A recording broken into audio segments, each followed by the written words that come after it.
Welcome, my political friends of the interwebs. Well, this is the day 3 analysis, the final day of the Democratic National Convention. And, thank God it is over. I'm telling you, between the dry heaves and now I think I've got irritable bowel syndrome, this whole Democratic National Convention thing is really taking a toll on my health. Horrible. Luckily, though, I was thinking, and I did have a buddy of mine come over earlier and remove all firearms from the premises, because I know I would have been tempted to blow my freaking head off. All right. Having said all that, let's just go ahead and get this thing started. It started out for me with ex-Michigan Governor Jennifer Granholm, who I actually am pretty aware of. She, listen, I live 5 minutes from Michigan. A lot of my family lives in Michigan. I've spent many a night in Michigan, and I worked out of Michigan. I used to work out of Detroit, and the shithole that it is. And then I know a lot about Jennifer Granholm, and I will tell you she was a horrible, horrible governor. And the best thing that Michigan ever did was give her the boot. Thank God she's gone. However, having said that, she's easy on the eyes. And she's a very passionate speaker. She's had a lot of training from the UAW union thugs. She can work a crowd. There's no doubt about it. And I will tell you that she reminds me in some ways of Sarah Palin. Although not as sharp as Sarah Palin, or I should say not as bright as Sarah Palin. But she gets a crowd riled up, and she's all kinds of cute. So there you have it. That started it off for me.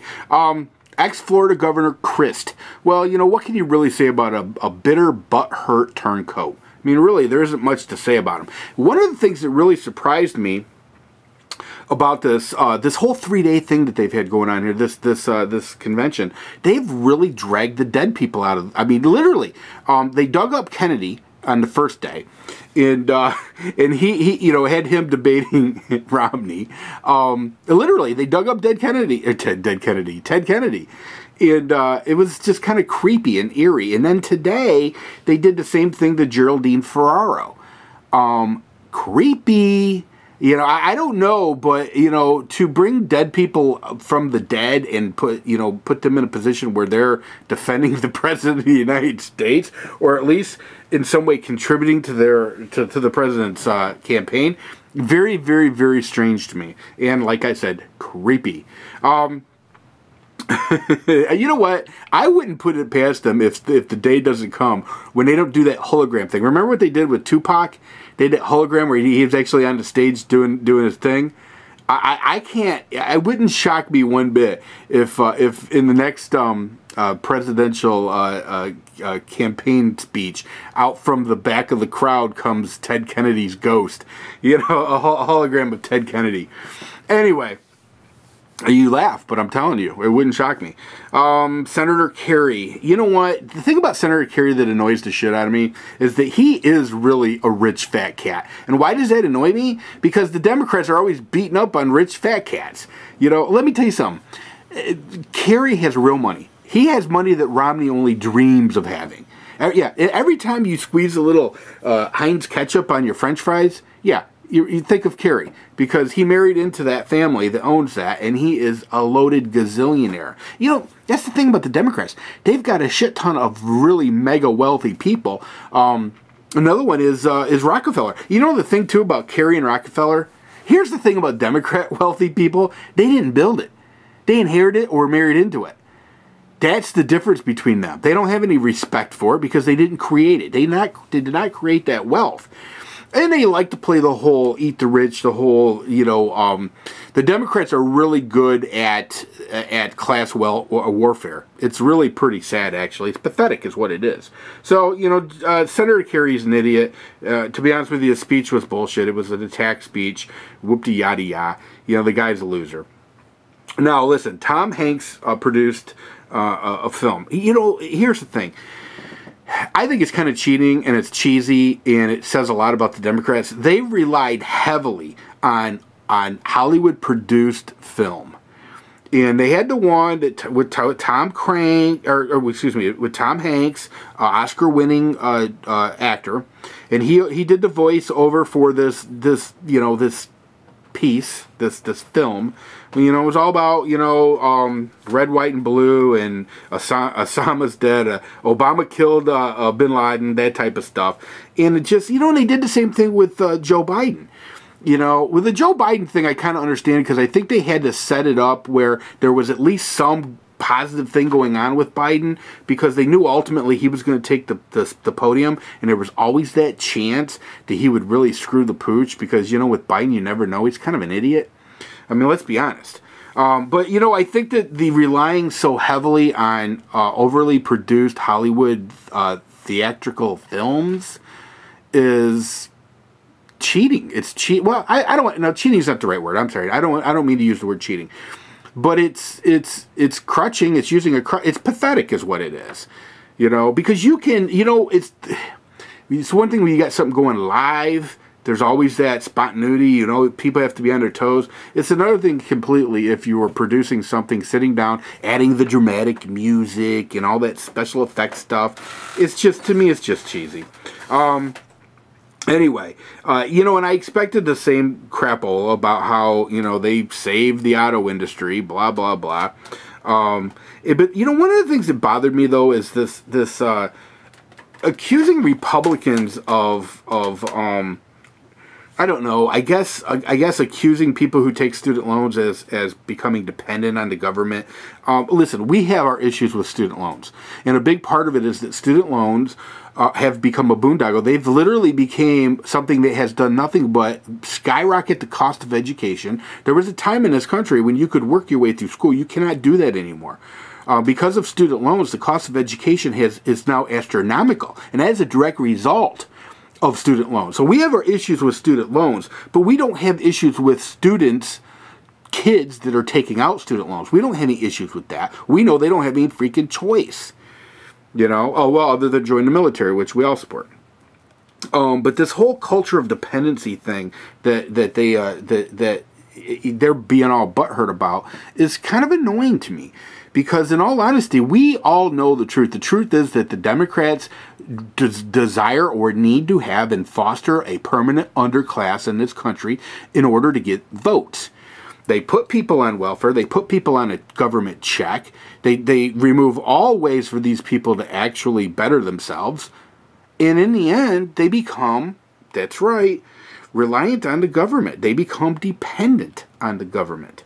So, yes, the Democrats do foster a culture of dependency, and it's just the truth. It's a fact. And they can be butthurt about it if they want, but it is what it is. You know? So, anyway, the auto industry, this whole smoke and mirrors thing that they were doing with the films and stuff was just annoying to me. Listen, Obama takes the stage, and you know, I don't think it, I'm going to say right out of the gate, I don't think it was his best speech. I really don't. I don't think it was his best speech. But you know what? He's always a decent speaker. I mean, even on his worst days, he's decent. But I don't think he's quite the rock star he used to be. You know, one thing I've noticed that they've changed, and I don't know if they just have a different producer for his speeches, but whatever happened to all the women fainting? You remember that? They used to faint all the time. It was like the Beatles or something. They would faint, and he'd be like, give them some air till they got some water. You know, that total freaking BS is what it was. But anyway, he takes the stage, and he talks about the auto industry. Of course, he's taking all kinds of credit for that.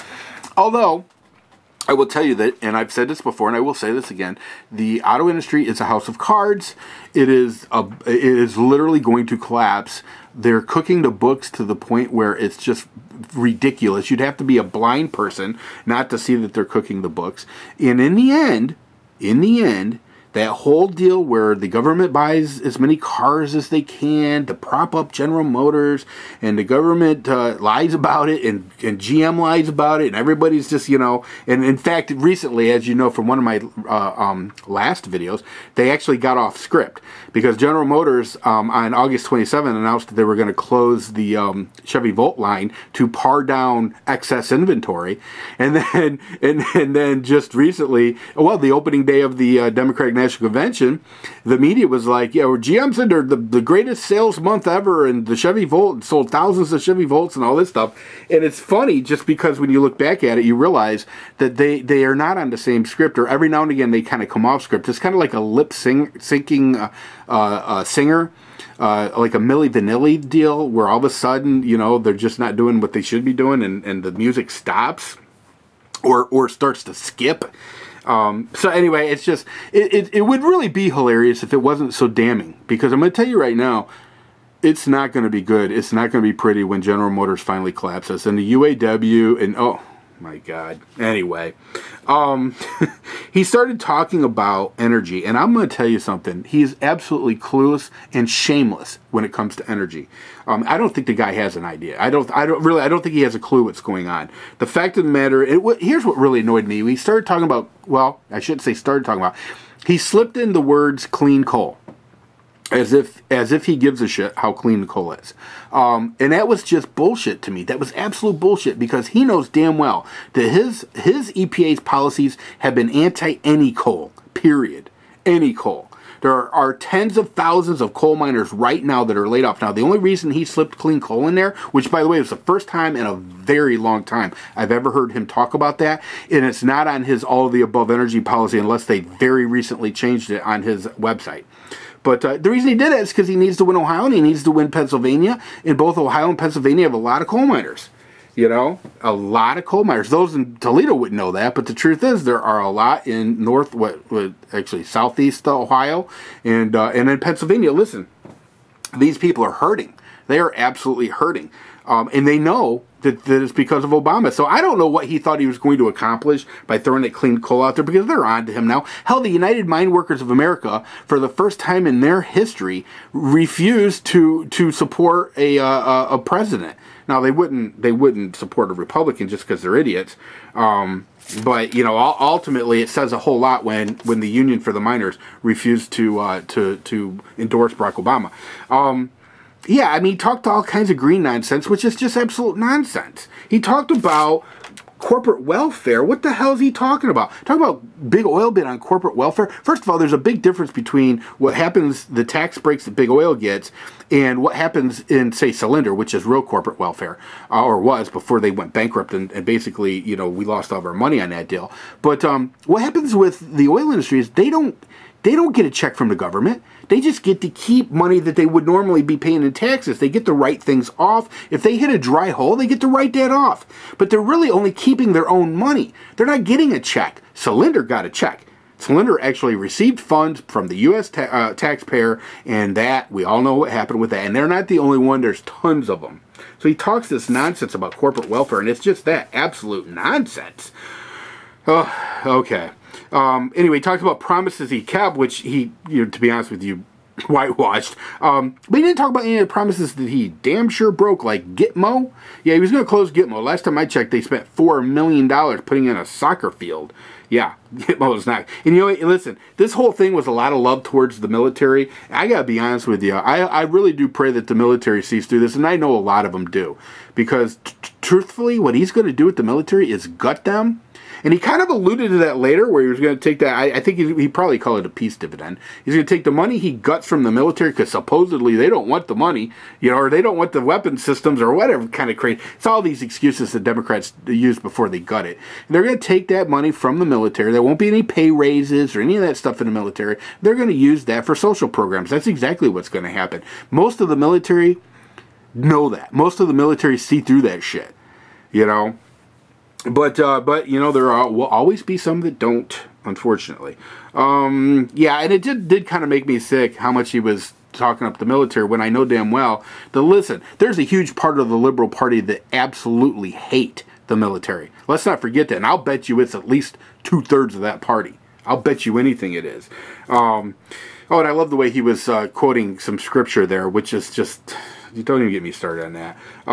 Anyway, so he blasted Romney about Russia, which I thought was really funny, because you know what? Russia is a threat. Russia has had a nuclear attack submarine off our coast for 30 days. They have tested our North American air defenses multiple times with Russian bombers. I don't think Obama has a clue what's going on with Russia. Russia's making a run for the oil in the Arctic, and letting us basically know that we are not to say squat about it. And you know what? Obama doesn't want to tell people that, and the media is culpable. Yeah, he talked about math, which I thought was funny because that's just a rip-off. Him and Clinton both did this. They were total ripping off Paul Ryan. Anyway, I'm out of time. As you know, I only have 15 minutes for these things, so that's all I got for you. I'll be doing a major summary here in the next day or two. See ya!